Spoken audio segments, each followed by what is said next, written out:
Assalamualaikum warahmatullahi wabarakatuh. Alhamdulillah. Selamat pagi semuanya. Bagaimana kabar hari ini? Mari kita buka pertemuan kita pada kali ini dengan membaca bismillah bersama. Bismillahirrahmanirrahim. Baik, sebelum kita masuk ke materi hari ini, saya ingin memastikan semuanya sudah hadir ya, dan semuanya sudah siap. Oke. Baik, sekarang saya ingin menyampaikan beberapa hal, diantaranya pada pertemuan ke-9 ini kita akan membahas terkait pendekatan fenomenologi dalam studi Living Quran, yaitu bagaimana memahami resepsi sosial Al-Quran melampaui teks dan teologi.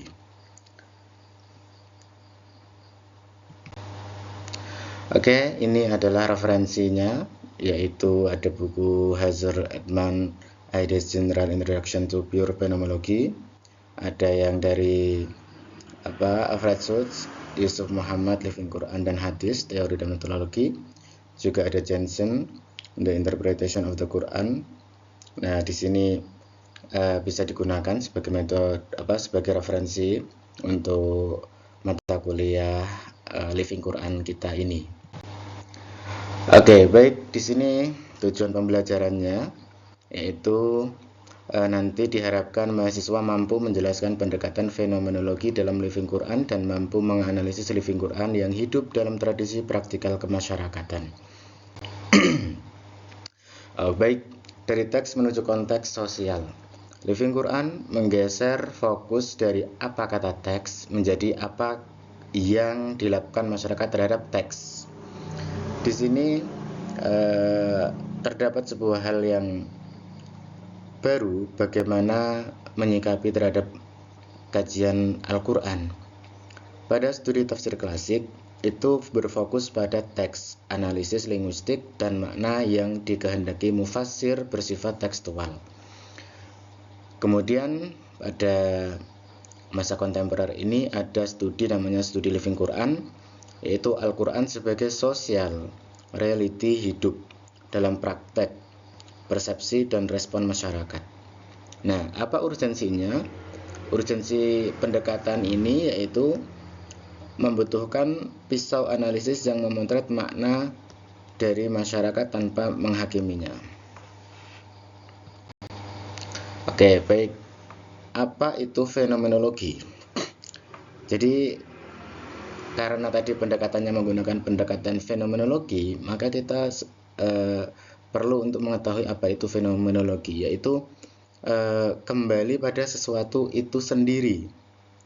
Jadi ini dipelopori oleh Edmund Husserl awal abad ke-20. Fenomenologi adalah studi tentang bagaimana suatu fenomena tampak dalam kesadaran manusia tanpa dibebani teori-teori sebelumnya. Jadi menangkap sebuah fenomena. Nah, di sini kita integrasikan, kita kaitkan dengan melihat potret Living Quran. Mengapa fenomenologi untuk Living Quran? Artinya kita menggunakan teori fenomenologi itu, pendekatan fenomenologi untuk memotret apa yang terjadi pada Living Quran gitu. Yaitu untuk menjembatani teks wahyu dengan pengalaman nyata masyarakat, life experience. Oke, di sini ada 3 pokok, yaitu objektivitas empatik, yaitu memahami praktek misalnya ruqyah, khataman, air doa dari sudut pandang pelakunya, emik perspektif. Berikutnya bebas nilai teologis. Ini menghindari penilaian normatif, benar atau salah, syirik atau tauhid yang mengaburkan data sosial. Yang ketiga, menemukan makna intensional, yaitu menggali makna terdalam di balik tindakan masyarakat yang berinteraksi dengan ayat-ayat Al-Quran. Baik, di sini ada konsep kuncinya, yaitu epoche, suspension of judgment, artinya menunda penghakiman. Definisinya yaitu proses mengurung semua asumsi. Jadi xenocide, AIDS, dan keyakinan teologis peneliti ke dalam kurung. Oke, itu definisinya. Baik dalam Living Quran, yaitu peneliti menyingkirkan label ortodoks, heterodoks, bid'ah, atau sesat sebelum memasuki lapangan. Jadi benar-benar kita singkirkan dulu. Tujuannya apa? Agar fenomena sosial resepsi Al-Quran dapat muncul secara murni dan utuh sebagaimana adanya. Nah, di sini masuk ke konsep kedua, yaitu intensionalitas dan reduksi eidetik. Intensionalitas kesadaran. Kesadaran manusia selalu memiliki arah pada suatu objek. Contoh, kesadaran masyarakat yang diarahkan pada Al-Quran surah Al-Fatihah untuk penyembuhan. Reduksi eidetik, proses menyaring berbagai deskripsi fenomena untuk menemukan esensi dari makna tersebut. Apakah Al-Quran bagi mereka adalah simbol keberkahan, pelindung, atau identitas spiritual? Kemudian dilanjutkan dengan langkah metodologi penelitiannya. Alur riset Living Quran berbasis fenomenologi. Nah, ini adalah cocok untuk peta jalan metodologis dalam proposal penelitian ya. Yang pertama, adanya observasi fenomena, yaitu mengamati praktek sosial terkait Al-Quran di lapangan. Apa saja praktek yang ada di lapangan terkait sentuhan antara Al-Quran dengan masyarakat. Yang keduanya yaitu pelaksanaan epoche, peneliti menyadari dan menunda bias teologis akademisnya. Yang ketiga, deskripsi fenomenologis, yaitu menggambarkan secara detail bagaimana subjek mengalami dan memaknai Al-Quran melalui wawancara mendalam. Yang keempat, reduksi eidetik, menganalisis data untuk menemukan esensi dan makna inti dari praktek tersebut. Kemudian yang kelima yaitu sintesis makna, merumuskan bagaimana Al-Quran hidup dalam kelompok yang diteliti tersebut. Nah, di sini ada studi kasus, misalnya tradisi air doa.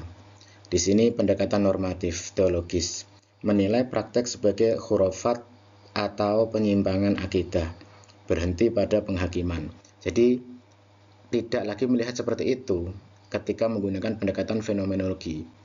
Kenapa? Yang pertama adalah epoche, tidak melabeli syirik sejak awal. Jadi kita melihat pure apa yang terjadi di masyarakat, kita lihat tanpa ada penghakiman, tanpa ada just, misalnya oh itu syirik, oh itu bid'ah, oh itu sesat, oh enggak bisa seperti itu. Kita pure murni melihat apa adanya fenomena tersebut. Yang kedua, intensionalitas, masyarakat memandangnya sebagai ikhtiar dan tawasul. Jadi setelah itu kita coba kita tanya, kita dengarkan sebenarnya apa yang difahami oleh masyarakat tersebut terkait tradisi air doa atau hataman Al-Quran misalnya. Nah, seperti itu.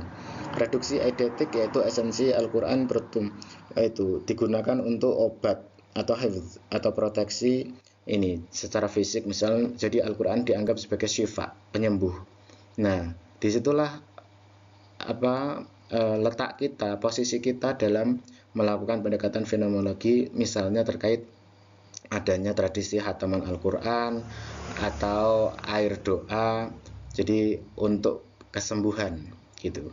Jadi tidak langsung menghakimi, oh ini sesat, oh ini bid'ah, oh ini menyalahi syariat, tidak. Jadi kita melihat benar-benar melalui fenomena apa yang ada di lapangan, kemudian kita bertanya ke pelaku yang melakukannya, apa faham dari mereka. Nah, itulah yang kita tangkap. Baik, kemudian evaluasi kritis dan kesimpulan. Kelebihan pendekatan dari sisi pendekatan fenomenologis tersebut, kelebihannya yaitu toleran dan apresiatif terhadap keragaman resepsi Al-Quran. Yang kedua, mampu menangkap latent meaning di balik tindakan sosial. Yang ketiga, menghasilkan thick description yang kaya. Adapun keterbatasannya yaitu epoche sempurna hampir mustahil, peneliti tetaplah manusia. Yang kedua, sangat bergantung pada kedalaman empati dan wawancara. Yang ketiga, resiko terjebak pada subjektivitas tanpa kritik sosial.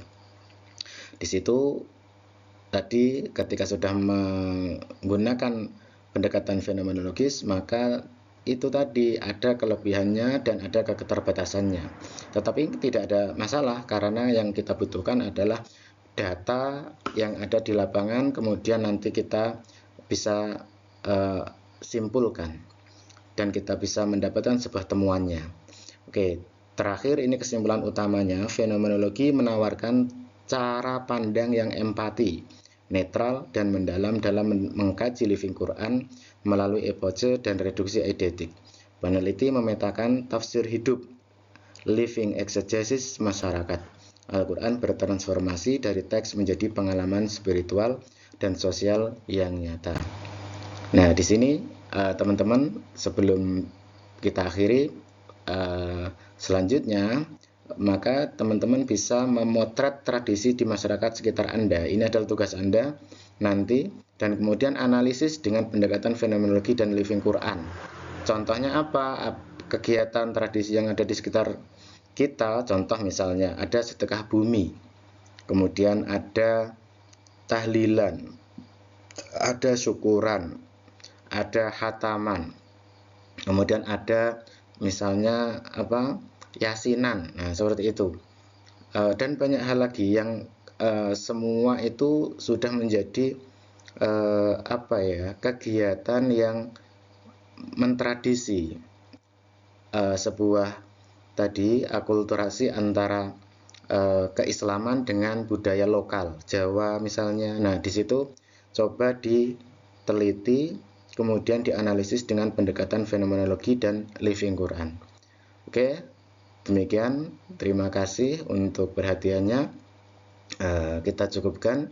Assalamualaikum warahmatullahi wabarakatuh.